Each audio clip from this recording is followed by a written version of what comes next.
A new deep tank fermentation plant opens at Pfizer's site on Marcy Avenue. On the wall, production targets are not rhetorical. United States output of penicillin will jump from 21 billion units in 1943 to 1,663 billion in 1944 and more than 6.8 trillion in 1945 as 10,000-gallon tanks move yields from less than 1% to 80 to 90%. The mold is as temperamental as an opera singer, a company director admits. But the tanks deliver anyway. The War Production Board has already decided enough drug must exist before D-Day to treat severe casualties. On 15 March 1945, the government removes rationing. Penicillin reaches corner pharmacies. Question: when wartime constraints force reliability at scale, which civilian conveniences are born, and what do the numbers say? A printer delivers Nicolas Appert's manuscript to the Ministry of the Interior. The title reads L'art de conserver les substances animales et végétales. Appert seeks the prize, 12,000 francs, conditioned on publication of a method to keep food for several years. The scene is quiet. Glass jars line a ministry table, wire closures, wax seals. A test protocol demanded by a government at war. The method is simple. Food goes into hermetically sealed containers. The containers are boiled. Heat destroys what causes rot. The jars cool. Months pass. Inspectors open samples. The food remains edible. The prize is awarded. The book is published. Commanders had expected spoilage. Supply trains carried barrels of salt pork and hardtack. Scurvy weakened crews. Rations limited campaign length. Appert's jars changed the equation. Sealed food does not spoil. Expeditions can go farther. Blockades matter less. Within a decade, glass gives way to tin plate. The can is born. By mid-century, canned meat and vegetables are standard military issue. Navies carried tinned rations on voyages lasting years. Armies stockpile preserved food in depots across continents. The technology moves to civilians. By 1870, European and American pantries hold canned tomatoes, peaches, sardines. The first everyday grocery item, canned food, entered homes because a French inventor solved a battlefield logistics problem. The prize was 12,000 francs.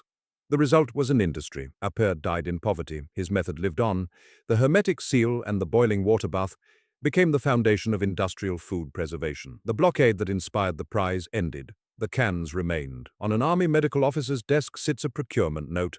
The heading reads, Cellar cotton. The material is wood pulp wadding, developed to replace scarce surgical cotton. The war in Europe consumes cotton faster than fields can grow it. Kimberly-Clark engineers have created a substitute, 5 times more absorbent, produced at speed, cheap. The expectation, dressings for wounds, gas mask, filters, medical pads. The reality, nurses in Red Cross hospitals document another use. The wadding works as sanitary pads. Better than the cloth rags women have used for centuries. More absorbent, disposable, discreet.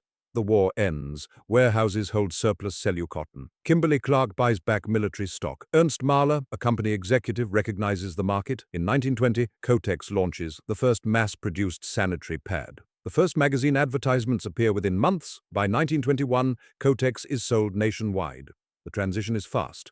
A material designed for battlefield trauma becomes a product for everyday hygiene. The same 5 times absorbency that saved time in operating theaters now saves women from improvised cloth. The same disposability that reduced infection risk in field hospitals now reduces household laundry. Production speed matters. Wartime contracts taught Kimberly-Clark to manufacture at scale. Civilian demand is met without delay. By the mid-1920s, Kotex dominates the American market. Competitors emerge, but the template is set. A war dressing repurposed for peacetime. The nurses who documented the alternate use are rarely named in company archives. Their observations, recorded in procurement notes and supply logs, changed consumer hygiene forever. The war that demanded cellucotton ended in 1918. The product it created reached corner drugstores within 24 months. In a War Office laboratory, corrosion racks hold watch cases submerged in salt spray. Across the Atlantic, an ordnance test bench measures shock resistance. A clipboard lists requirements, water ingress, temperature range, accuracy drift, packaging integrity. This is the interwar procurement culture.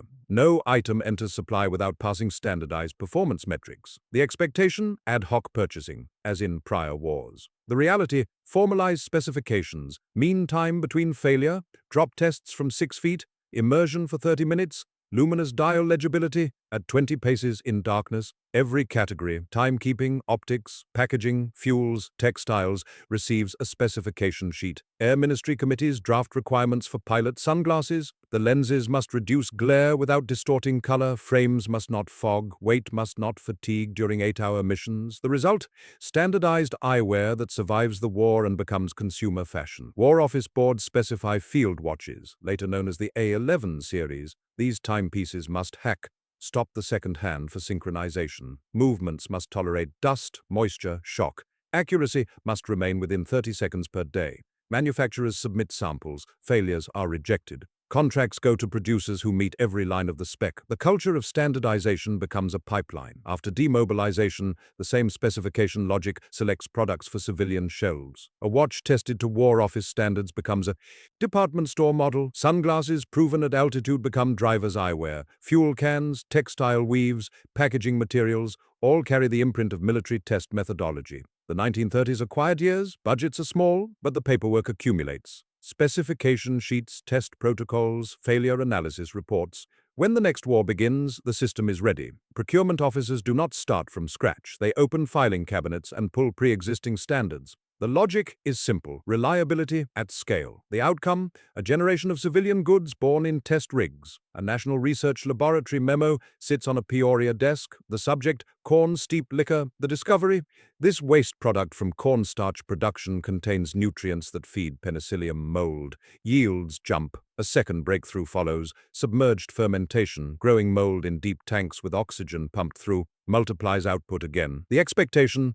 Britain's surface culture method, growing mold in shallow bottles, produces enough for research, but not for war. The reality? American deep tank fermentation changes the equation. In 1943, United States output is 21 billion units. In 1944, 1,663 billion. In 1945, more than 6.8 trillion. On 1st March 1944, Pfizer opens the first commercial deep tank plant in Brooklyn. The tanks hold 10,000 gallons.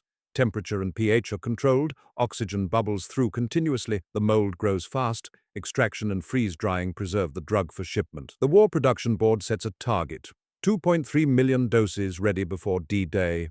21 United States companies coordinate: Merck, Squibb, Abbott, Pfizer. Production lines run without pause. By 6 June 1944, the doses are staged. Medics carry penicillin onto the beaches, casualty survival rates climb. Florian Chain discovered the antibiotic. Andrew Moyer at the NRRL unlocked the fermentation secret. The War Production Board's Albert Elder coordinated the scale-up. But the tanks did the work. 10,000-gallon vessels multiplied across dozens of plants turned a laboratory curiosity into a mass-produced drug. On 15th of March 1945, the government removes penicillin rationing. The drug reaches civilian pharmacies. Pneumonia, strep throat, infected wounds, conditions that killed millions, now respond to treatment. The same tanks that saved soldiers on European battlefields create the post-war antibiotic economy. Production numbers tell the story: 21 billion to 6.8 trillion in 2 years. A factor of more than 300. The mold remained temperamental. The engineers made it work anyway. Vesta Stout sits at her kitchen table. She works at an ammunition plant. Her job? Inspect cartridge boxes. The problem? Waxed paper tabs tear off. Soldiers under fire waste time opening boxes. She has a solution. She writes it down. 2 pages. Clear language. The letter goes to plant management. They decline. She writes again, this time to President Roosevelt. She explains the problem. She describes the fix. Waterproof tape, cloth-backed with a pull tab, strong enough to seal boxes, easy enough to tear by hand. Roosevelt forwards the letter to the War Production Board. The board tasks Industrial Tape Corporation, a Johnson & Johnson subsidiary called Permacell, to manufacture the product. The specification: cotton duck backing, rubber adhesive, polyethylene coating. The tape must stick in heat, cold, wet conditions. It must not leave residue. The expectation: a narrow military application. The reality: a universal repair material. Soldiers use it to patch tents, seal fuel cans, waterproof equipment, tape ammunition belts. The nickname emerges: 100-mile-per-hour tape, because it holds its speed. After the war, the civilian name shortens: duct tape. Stout's letter is 2 pages. The result is a global industry. Factories produce millions of rolls. Construction workers seal ducts. Mechanics patch hoses. Homeowners fix broken objects. Disaster relief teams use it for emergency repairs. The fix is simple: cloth for strength, rubber for adhesion, polyethylene for waterproofing. The combination works. Soldiers open ammunition boxes in seconds instead of minutes. Time saved under fire means lives saved. The War Production Board archives the correspondence. Stout's letter remains on file. Her name appears in later histories. But the tape itself becomes anonymous, so common that its origin fades. Few users know it began with an ammunition plant worker and a letter to the president. The tape outlives the war, it outlives Stout, it sits in toolboxes, emergency kits, and garages worldwide. A 2-page letter permanently changed global packaging and repair practice. A Signal Corps circular specifies wrist-worn timepieces. The date, 1916. The reason? Trench warfare demands synchronized barrages. Artillery must fire at the exact second. Infantry must advance on schedule. Pocket watches are impractical. Soldiers need both hands free. The expectation? Watches remain a civilian accessory, carried in pockets, checked occasionally. The reality? Combat transforms timekeeping. Wristwatches become standard kit. Wire lugs attach leather straps to watch cases. Crystals are shatter-resistant. Dials carry luminous radium paint for night reading. Crowns are recessed to prevent snagging. Trench watches prove their worth.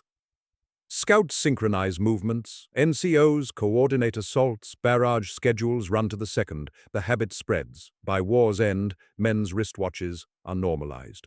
The 1930s refine the design. Specifications tighten. The Second World War formalizes the standard. The A11 specification emerges. Requirements: minimum 15 joule movement, hacking function, water and dust resistance, accuracy within 30 seconds per day, black dial with white numerals, Bulova, Elgin, Waltham. Manufacturers submit bids. Contracts go to producers who meet every line. Millions of watches are issued. Soldiers wear them in every theater, desert, jungle, Arctic.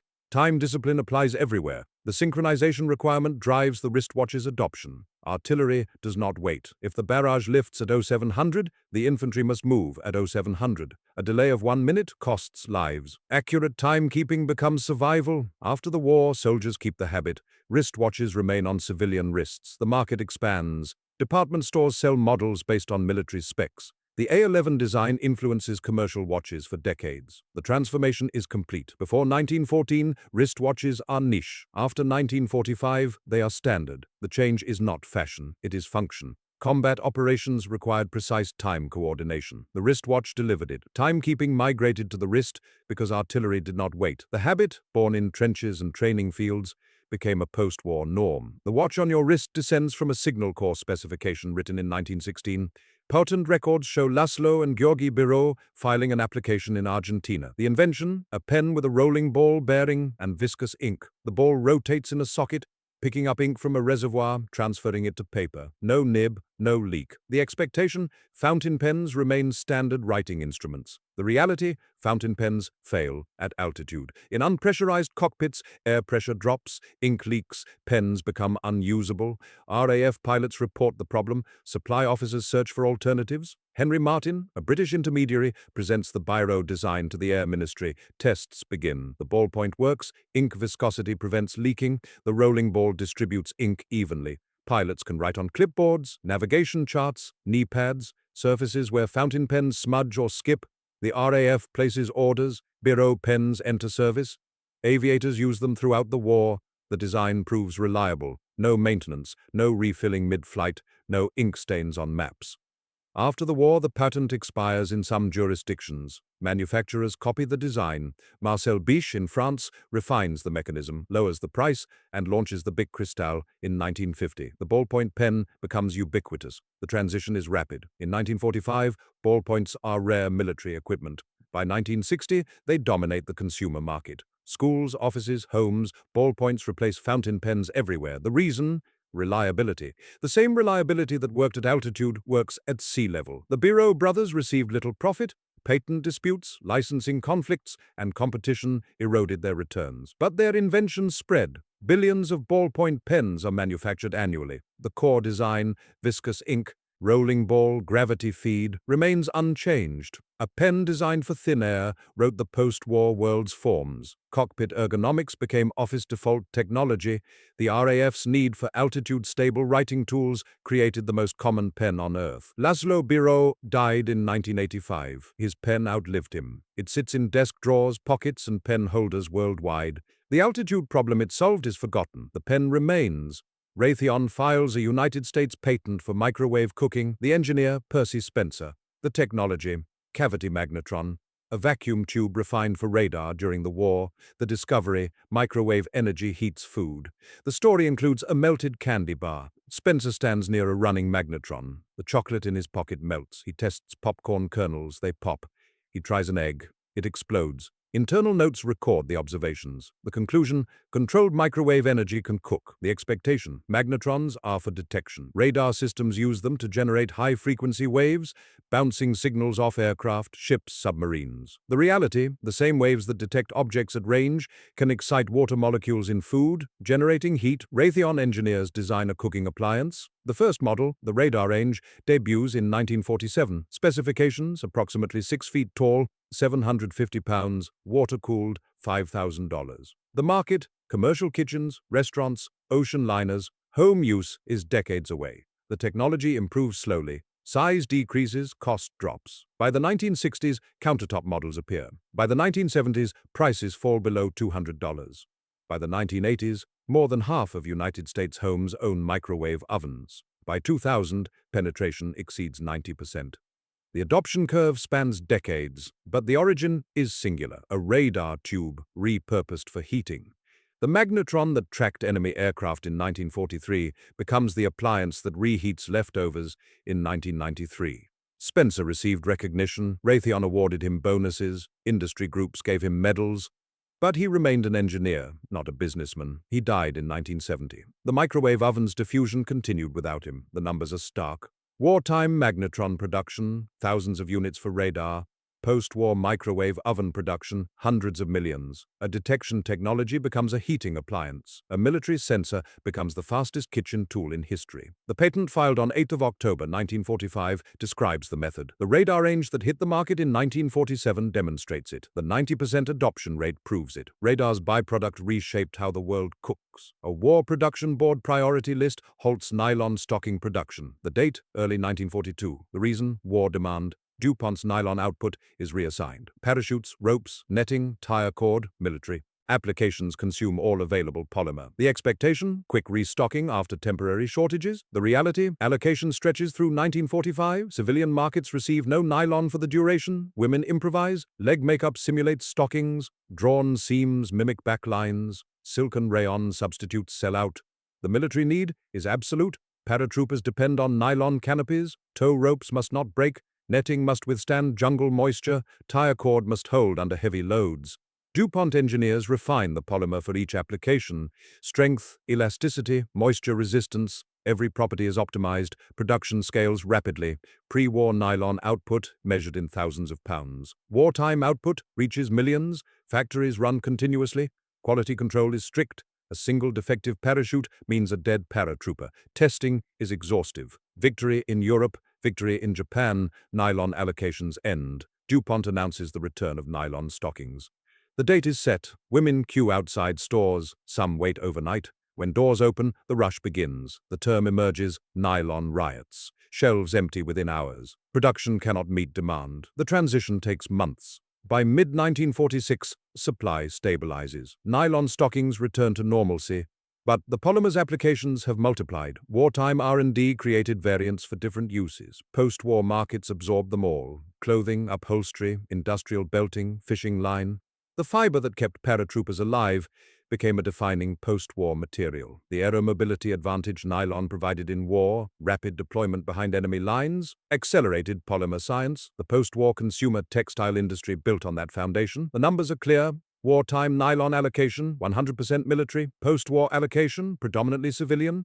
The shift occurs in months. The infrastructure remains. The same factories that wove parachutes weave stockings. The same extrusion lines that made rope make hosiery. A fiber declared a defense material in 1942 becomes fashion currency in 1946. The shortage creates demand. The resumption creates relief. The habit, wearing nylon stockings, becomes a cultural marker. A captured Wehrmacht fuel container sits on a British liaison officer's table. The German name, Einheitskanister. The design, pressed steel halves welded at the equator. Embossed stiffeners for rigidity, triple handle for two-man carry or daisy chaining, quick pour spout with cam lever closure.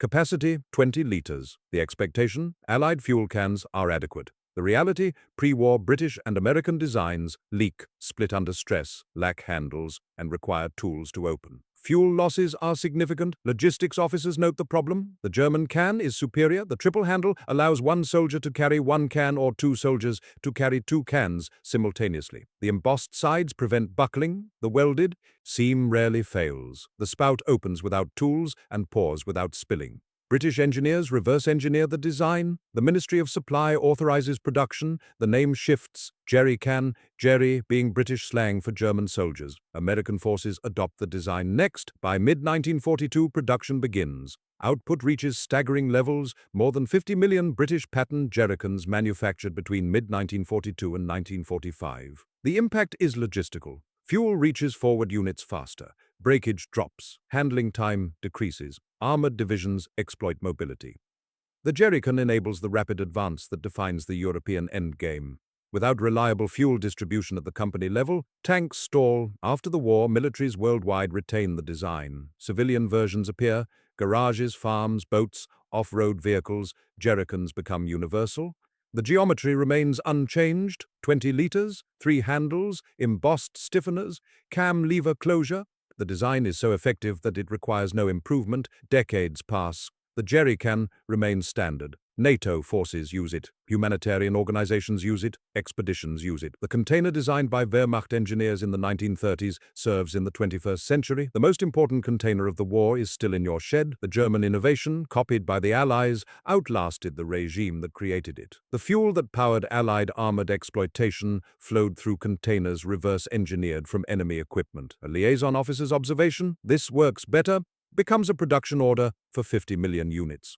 The jerrycan story is simple. Good design wins, regardless of origin. United States Department of Agriculture Laboratory notes, record an invention. Researchers Lyle D. Goodhue and William N. Sullivan perfect a pressurized canister using liquefied gas propellant to disperse pyrethrum, a natural insecticide, as a fine mist. The term aerosol, the nickname bug bomb. The expectation, disease control requires fogging machines, large pumps, or hand spraying. The reality, a compact portable can enables rapid treatment. Army Air Forces test the design for aircraft disinsection. Malaria-carrying mosquitoes infest troop transports. Spraying before takeoff reduces infection. The problem in Pacific and Mediterranean theaters is severe. Malaria disables more troops than combat in some campaigns. Mosquito control becomes battlefield doctrine. Tents, barracks, aircraft all require regular treatment. The bug bomb delivers. Production scales. Wartime output reaches tens of millions of canisters. Contemporary accounts cite more than 40 million produced. Distribution is theater-wide. Medics carry bug bombs in their kits. Supply depots stock them by the crate.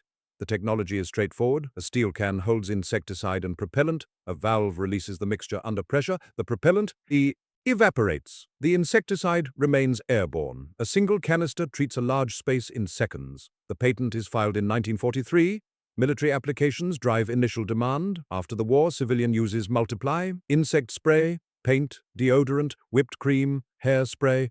The aerosol valve becomes universal. The post-war aerosol industry builds on wartime infrastructure. Manufacturers already know how to fill cans under pressure.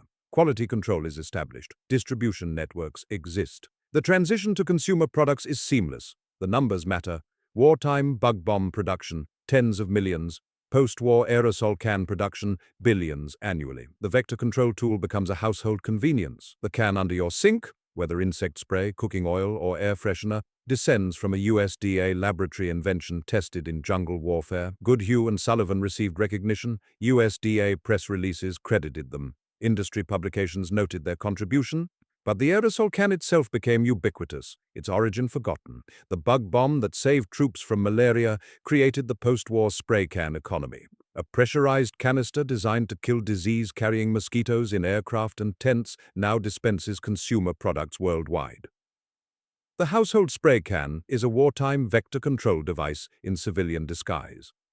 A table sits on a procurement officer's desk. 5 items, 5 columns, wartime output, post-war diffusion, current status. The pattern is identical. Ruggedization plus standardization plus mass production equals post-war consumer acceptance.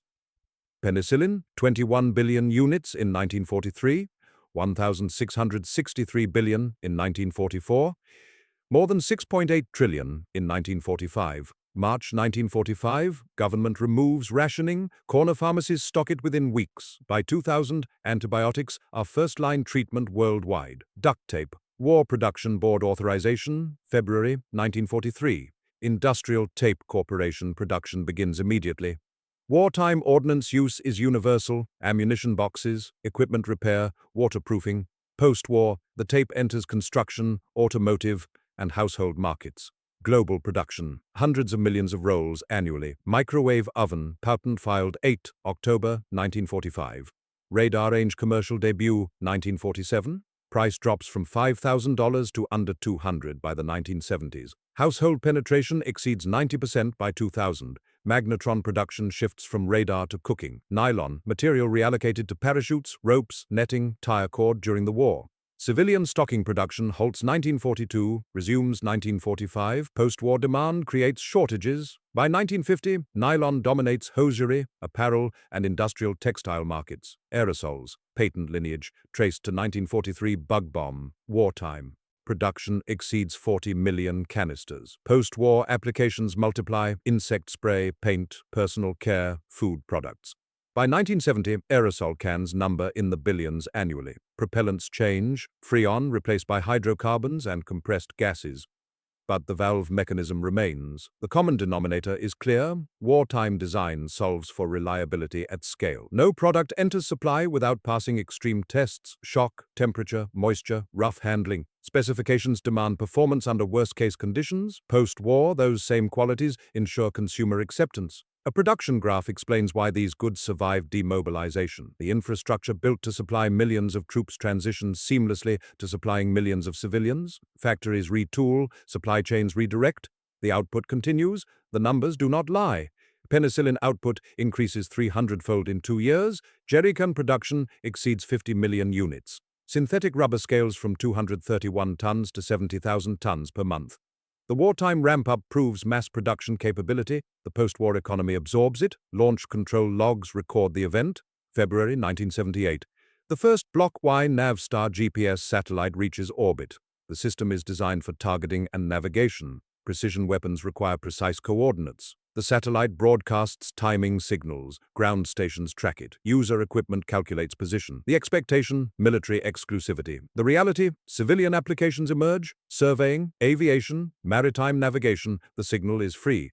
Receivers are expensive initially, but prices drop. Through the 1980s, the constellation grows. The Aerospace Corporation conducts more than 700 tests between 1977 and 1979, satellite health, signal integrity, orbital mechanics. The system proves reliable. Selective availability is enabled.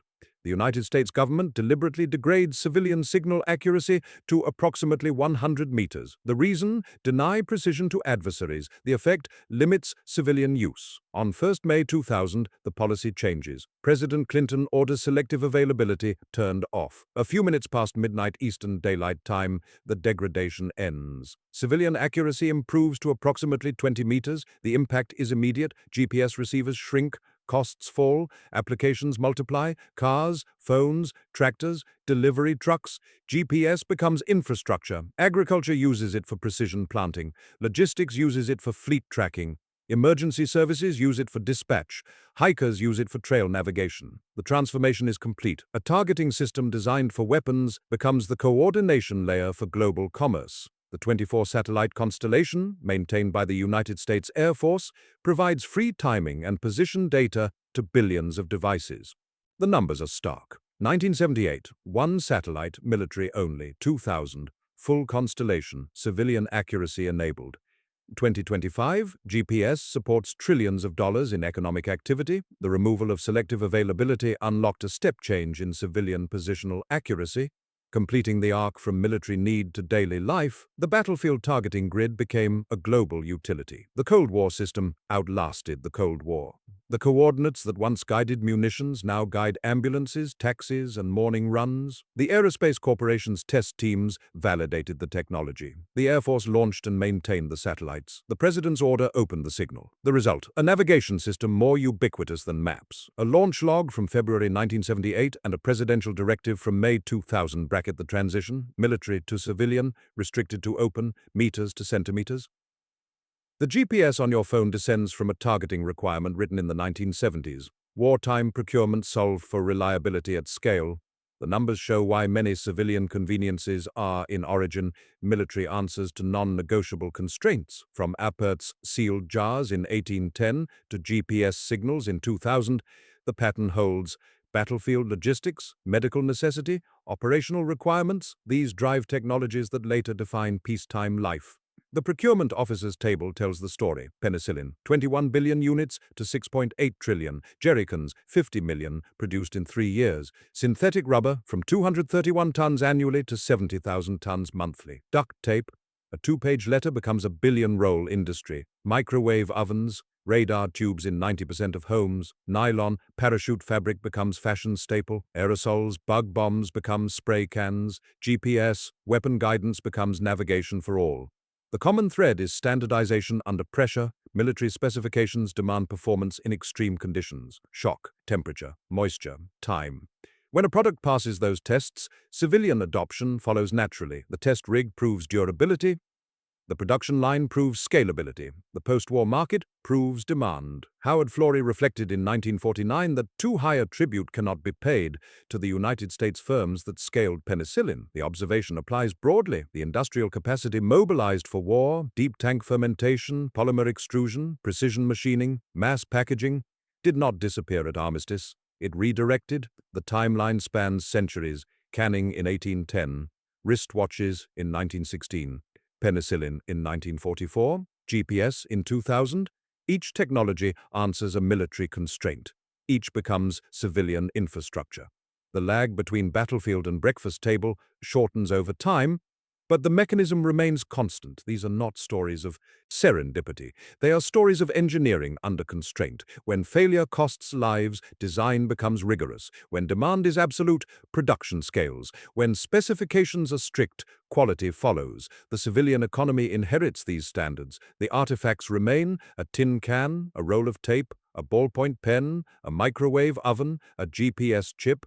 Each traces to a procurement requirement, a wartime specification, a test protocol written when reliability was not negotiable. The soldiers who carried canned rations, the nurses who used cellucotton, the paratroopers whose lives hung on nylon canopies, the medics who administered penicillin, the mechanics who poured fuel from jerrycans. They did not know they were shaping the post-war consumer world. They were solving immediate problems. The technologies solved them well enough to survive demobilization. Wartime procurement solved for reliability at scale. The numbers show why many civilian conveniences are, in origin, military answers to non-negotiable constraints. This narrative relies on documented events, verified production figures, and archival sources. Every date, statistic, and technical specification derives from historical records, government archives, company histories, museum collections, patent filings, and contemporary accounts. Penicillin, American Chemical Society, Chemical Landmark Documentation, National Wfuntu Museum fact sheets, Pfizer Historical Archives recording the 1st March 1944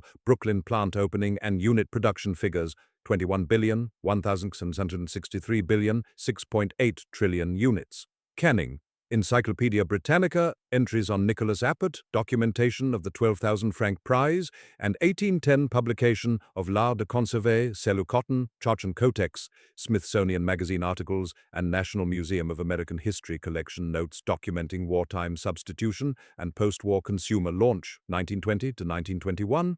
Duct tape, Johnson & Johnson heritage documentation, National Park Service articles on Vesta Stout's 10th of February 1943 letter to President Roosevelt and subsequent War Production Board authorization, wristwatches, National W.2 Museum overview of A-11 specifications, Signal Corps procurement records, documentation of WWI trench watch adoption, nylon, National Museum of American History textile collection, Smithsonian dressing for war, features documenting wartime allocation and post-war shortages. Jerrycan, Imperial War Museums, object records citing production exceeding 50 million British pattern units between mid-1942 and 1945. Ballpoint pens, Smithsonian Air and Space Museum documentation of RAF interest and Henry Martin's presentation. Patent records for Laszlo and Georgy Bayrou, filed 10 June 1943. Microwave ovens, Lemelson MIT program, American Physical Society, patent filing, 8 October 1945. Radharanj market debut 19 how 47 with documented specifications, approximately 6 feet tall, 750 pounds, $5,000.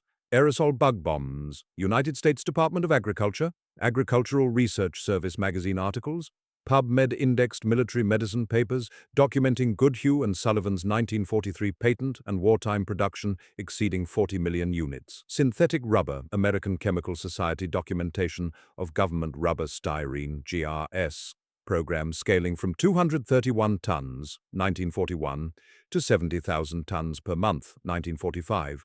GPS, the Aerospace Corporation historical records documenting first Block Y, launch February 1978 and test program, more than 700 tests, 1977 to 1979. GPS Gov official history recording selective availability termination, 1 May 2000, where individual names are documented, Appert, Stout, Flory, Spencer, Goodhue, Sullivan, the Bureau brothers, they are included. Where archival records cite only institutions or units, those are used instead. No dialogue is invented, quotes derive from published sources, government documents, or recorded statements.